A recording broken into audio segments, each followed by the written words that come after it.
Item: SCP-1563. Code name: Property Markers. Object Class: Euclid. Special Containment Procedures. Specimens of SCP-1563 are contained in a sealed vivarium at Biocontainment Site 84 built to emulate a temperate forest environment, and 10 Odocoileus virginianus, white-tailed deer, are to be released into the cell on a weekly basis. See Addendum 1. Access Filoserv. S. 1563/Containment Addend 1 txt. In light of Recovery Log 2, any new specimens are to be handled with extreme caution, and will be stored in a sealed vivarium at Biocontainment Site 84. This vivarium is separate from the original vivarium used to store the pink specimen of SCP-1563. Any civilians involved with the capture of a new SCP-1563 specimen are to be given Class C amnestics. Description: SCP-1563 is a predatory organism resembling plastic property boundary markers commonly used in rural areas. Specimens of SCP-1563 usually exhibit pink coloration, with orange and blue coloration being recently discovered, though more types of coloration are thought to exist. SCP-1563 has very durable and sharp tooth-like structures measuring 1.5 mm covering the ventral side of its body. These teeth are used to puncture the skin of its prey. SCP-1563 exhibits behavior of ambush predators, attaching itself to trees or other standing wooden structures. When a prey animal passes by, SCP-1563 will detach and leap onto its target, then wrap around its prey's neck and strangle it to death before puncturing its neck using sharp teeth and feeding on its blood. SCP-1563's preferred prey appears to be Odocoileus virginianus, white-tailed deer, and as such poses minimal threat to humans unless provoked or malnourished. SCP-1563 is able to survive for at most 2 weeks without nourishment. SCP-1563 has 2 organs, a small capillary system which is presumably used to process and distribute the consumed blood throughout the body, and the aforementioned teeth, which are structured so that when blood is introduced onto the surface of the teeth, the blood will diffuse into a set of capillaries located immediately under the first layer of the teeth. SCP-1563's mean of locomotion is unknown, as no muscle tissues have been discovered. By extension, the means by which SCP-1563 circulates blood is also unknown, if circulation occurs at all. SCP-1563 has an extremely durable cell structure composed of what appears to be a double cell wall. This double cell wall is literally 2 cell walls, one inner cell wall, and one outer cell wall, both in addition to the cell membrane, which forms a tight bond with adjacent cells. It is hypothesized that this double cell wall is used to help SCP-1563 stay together when attacking prey, so that they are not easily torn. SCP-1563 reproduces asexually. The specimen will split itself in 2, and hunt smaller prey such as rabbits until it grows to a sufficient size. At that point, it will resume hunting white-tailed deer. SCP-1563 will occasionally secrete a yellowish-brown substance, presumably waste. The excretions halt approximately 1 to 2 hours after they begin. It should be noted that on touch, there is no discernible difference between SCP-1563 and a plastic property marker. SCP-1563 came to the Foundation's attention following multiple reports of deer strangled using property markers in Virginia. Undercover Foundation agents investigating the incidents were able to identify the anomalous entity responsible, and a containment team was able to secure several specimens and transport them to temporary storage site. Access Filoserv S. 1563/test log 70 log. Test log 1563 to 7.0. Test purpose: to discern whether or not a non-malnourished SCP-1563 specimen has other food preferences. If so, these preferences are thought to be associated with fauna residing in Western North America. This is the last of such tests, as each prior test has resulted in no response from SCP-1563. Involved personnel: D-4213. Organisms involved: multiple specimens of SCP-1563, one American black bear. During this instance of testing, the following events occurred. Upon introducing the bear to the testing environment, the bear became enraged and began to attack D-4213, who was the personnel introducing the bear to the environment. 12 instances of SCP-1563 leaped onto the bear and began collaboratively feeding off of it, with 2 instances having wrapped around the neck, 2 around the right front leg, 3 around the left front leg, 3 around the right back leg, and 2 around the left back leg. The bear entered hypovolemia, and died 5 minutes after initial attachment. The 12 instances involved attacked the bear unusually quickly, considering that they had been previously fed their usual diet. All 12 instances were observed to be more dormant over the next month, not requiring any nourishment and exceeding the usual lifespan of an unfed instance of SCP-1563. After this, each specimen returned to normal activity. This was an unusually fast attack for specimens of 1563. This is a long shot, but the feeling I get is that they were preventing further harm from coming to D-4213. Worth noting is that D-4213 was selected from a group of convicted criminals having committed a victimless crime as determined by the Ethics Committee. In the future, I would recommend testing how SCP-1563 reacts in the same situation but with a D-class selected from a pool of criminals who have done worse. From my past research with other skips, I would suspect that specimens of SCP-1563 have some kind of moral complex. Whether they know about the specifics of a wrongdoing committed, they may be able to sense the moral character of a sentient organism. Researcher Hubie. Access Filoserv S. 1563/test log 71 log. Test log 1563 to 7.1. Test purpose: here we will try to further determine whether SCP-1563 displays a protective attitude towards humans, as suggested by researcher Hubie. Involved personnel: D-02231. Involved organisms: multiple specimens of SCP-1563, one Bengal tiger. D-02231 entered the testing environment, as well as 6 SCP-1563 specimens. 5 minutes later, a Bengal tiger was introduced to the testing environment.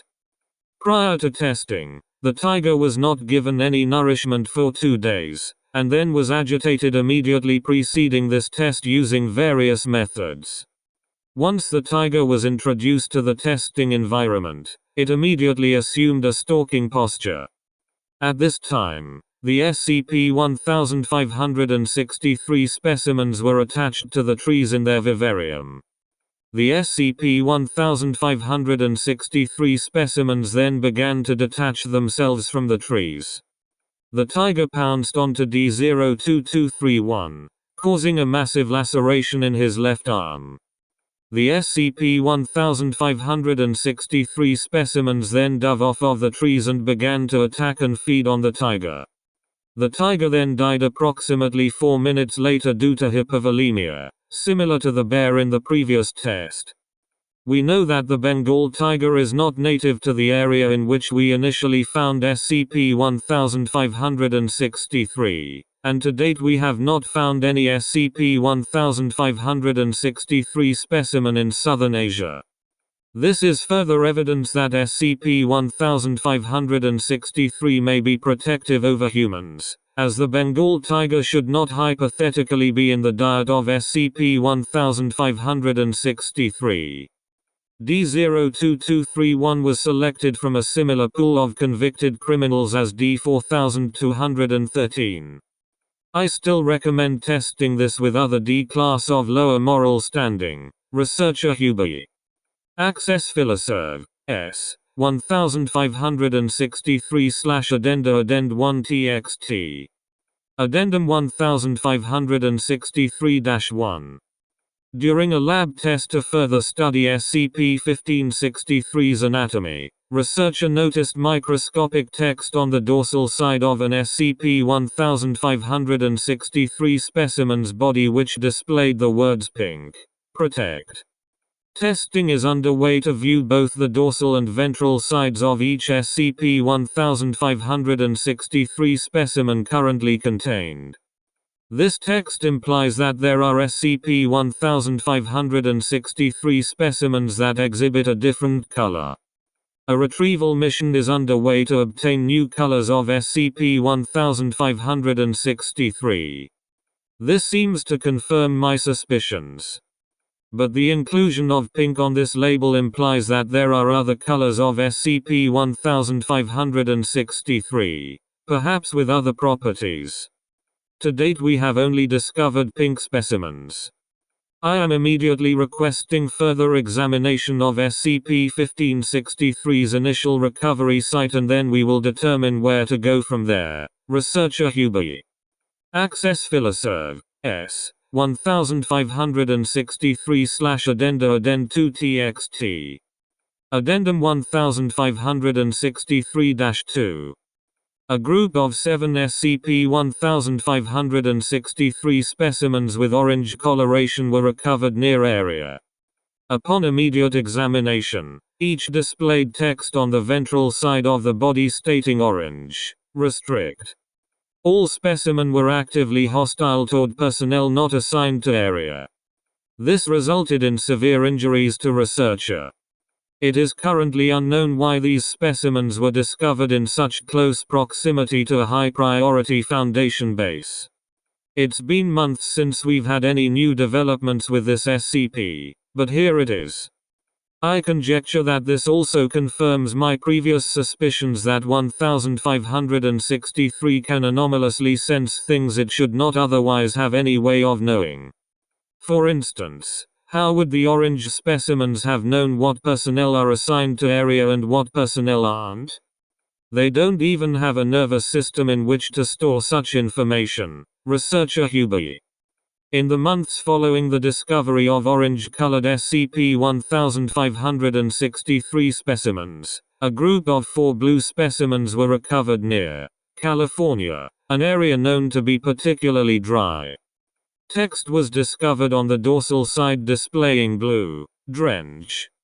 During examination, no extraordinary features were discovered aside from the color and text. 4 days after examination of the specimen, a small non-destructive fire occurred on site. Approximately 5.4 seconds later, the area containing the fire was instantly extinguished, and a large amount of water was subsequently found around the area of the fire. No personnel were in this part of the site at the time to extinguish the fire. It is now assumed that specimens of blue coloration serve the purpose of preventing fires or to assist in situations with a high lack of moisture. Further testing is planned. It should be noted that both of these specimens have the same anatomy of the pink specimen, aside from the color and the effects accompanied by them.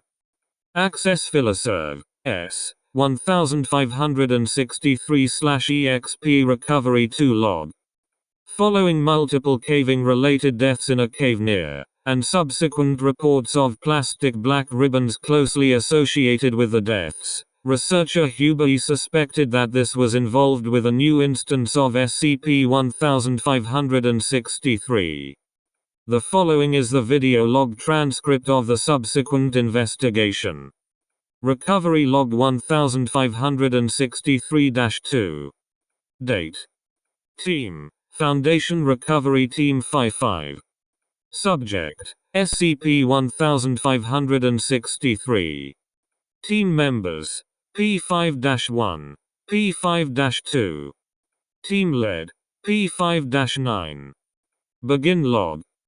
P5-9. Comms activated. Team: confirm. P5-1. Confirm.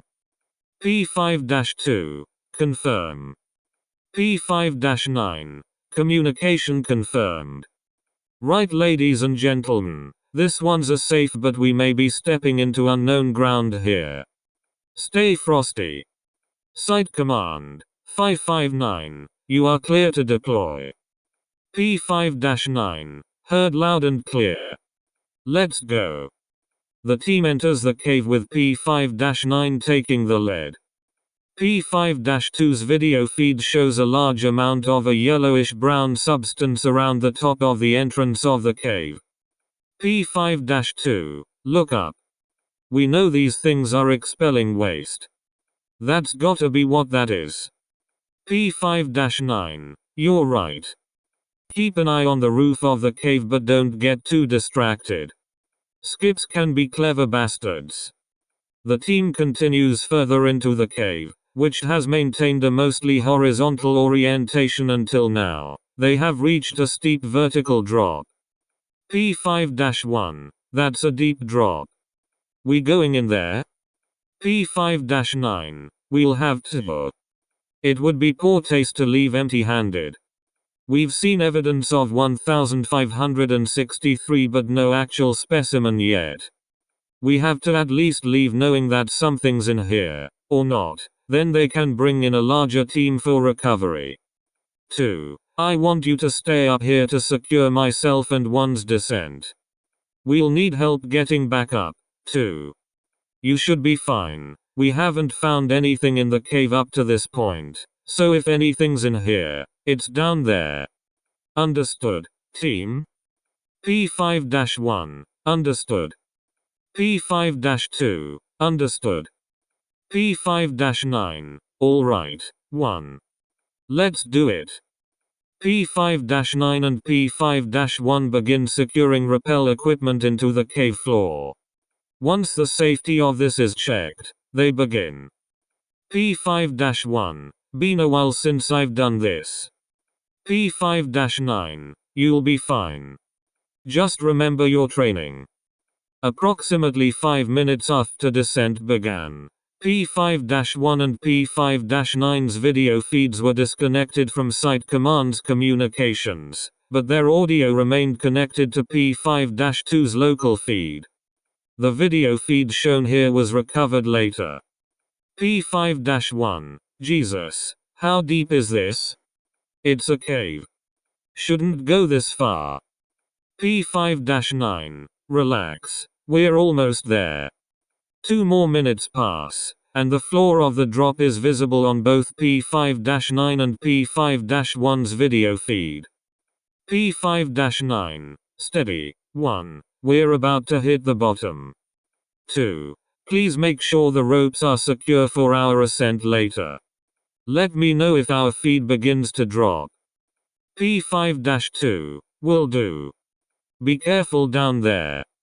Almost immediately following this, P5-2's video feed cut out and Site Command lost contact with -1 and -9 as a result. P5-1, whoa. You hear that? P5-9, yeah. 2. Do you copy? A loud thud can be heard from behind P5-1, who turned around to see P5-2 laying on the ground, presumably expired. Two black SCP-1563 specimens are visible around -2's neck, but this is apparently unnoticed by P5-1 and P5-9. Following this, -1's feed showed a long coil of rope fall down beside -2's body.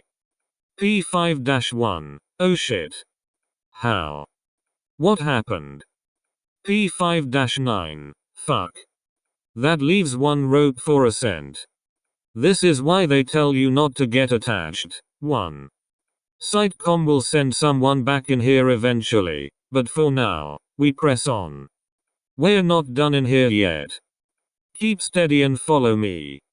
As they continue, an increasing amount of the yellow-brown substance is seen along the walls, but still no sign of SCP-1563. P5-9, we're getting close. Stay close to me. 1. Let me know if you see anything. They come upon an opening in the cave, inside of which there is clearly a large amount of SCP-1563 of many different colorations, including colors that have been previously undiscovered. P5-1, oh shit. It's like they're just collectively writhing around. Jesus. I've never seen anything like it. P5-9, 1. I want you to help me examine these things. There's text on their undersides. Just try to a close shot of both sides of every color specimen. The boys at the lab can look at this footage while they send a proper recovery team to get these things out. They both do this for specimens of the following colors: green, red, black, blue, pink, yellow, and purple. Note that the video feed shows a much higher concentration of black specimens than any other color. During this examination, P5-1 picks up what appears to be a notebook. He opens it to the first page and briefly examines it before putting the journal back and continuing the task at hand. P5-1 does not notify P5-9 of this. P5-9, alright, that should be good. From what I can tell, that covers all the colors. Let's go. On the trip back to the vertical drop, multiple orange specimens are seen around the cave. They begin to move towards P5-1 and P5-9. P5-9, shit. Run. They easily outrun the specimens of SCP-1563 and quickly thereafter reach the ascension rope. P5-1 turns around to see a few orange specimens still pursuing them. P5-9, this thing's only gonna support one of us. Sorry, kid. P5-1, no. P5-9, that's an order from your team lead. You're to stay here to secure my ascent, then you can follow me once I give you the okay. P5-1 doesn't respond. P5-9 mounts the rope and begins his ascent while P5-1 watches, frequently glancing at the approaching orange SCP-1563 specimens. Seconds pass and P5-1 looks at P5-2's body to see the black specimens of SCP-1563 detaching from P5-2's neck. P5-1 backs away from his body, but stops when he sees that the black specimens have begun to rapidly ascend the rope. At this time, the orange specimens of SCP-1563 stop moving towards P5-1 and begin to move back into deeper part of the cave from which they came. P5-1, oh. P5-9, something you wanna say? 1. P5-1, no. A minute passes, and P5-1 observes P5-9 climbing down the rope. There is a black SCP-1563 specimen around his neck. P5-9, go on. You earned it. P5-9 motions towards the rope. P5-1, what? P5-9, that's an order. From your team lead. Leave. P5-9's speech seems strained at this point. P5-1 obliges and begins to ascend. P5-1's video feed shows him glancing back down upon P5-9 occasionally, only to see him sitting next to P5-2's body. The last clear view of the floor of the drop that P5-1's video feed obtained showed multiple red specimens approaching P5-9. P5-1 finished his ascent 15 minutes later and regained contact with Sitecom shortly thereafter. The video footage in this log was recovered from P5-1's feed storage upon his return to site. The following is the only text visible in the journal opened by P5-1 in the recovery log. "The world's got no moral character. These'll fix that. Considering these events, I am requesting that the object class of SCP-1563 be upgraded to Euclid. We don't know if this is the only source of these things. Researcher Hubie. Approved. Object class is now Euclid. I am currently personally reviewing the containment procedures. Site Administrator Harding. Access Filoserv. S. 1563/addenda addend 3 HTML. Upon further examination of the specimens later recovered from the cave near, each specimen of SCP-1563 had different microscopic text written on the dorsal side. See Wiki for specimen color and associated text document.